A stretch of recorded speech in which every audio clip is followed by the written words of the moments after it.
Sebuah video yang salah satunya dibagikan akun Instagram @palembangkulukilir menjadi viral di kota Palembang.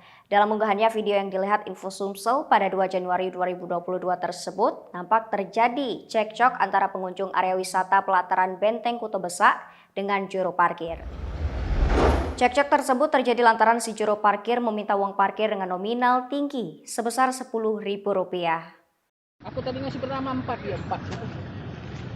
Nah, ingat kau lah, itu bayarlah berapa kamu depan itu, berapa bayar kamu? Iya. Jadi parkirin berapa sebenarnya, Pak? Ya parkir mobilnya berapa sebenarnya, Pak? 10.000 siko. 10.000 siko. Ya. 10.000 4 siko 40, aku minta tambah 10. Pakai ini baik. Kamu dah ada lagi.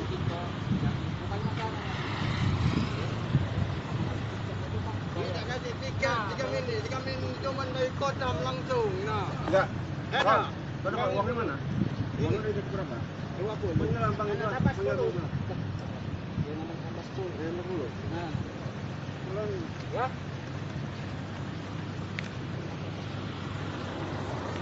Unggahan tersebut telah mendapat 1.700 lebih like dan lebih dari 300 komentar hingga kini. Sementara diketahui untuk tarif parkir sendiri mengacu pada Perda nomor 16 tahun 2011 di mana untuk kendaraan roda 2 masih tetap di harga Rp1.000 dan kendaraan roda 4 di Rp2.000.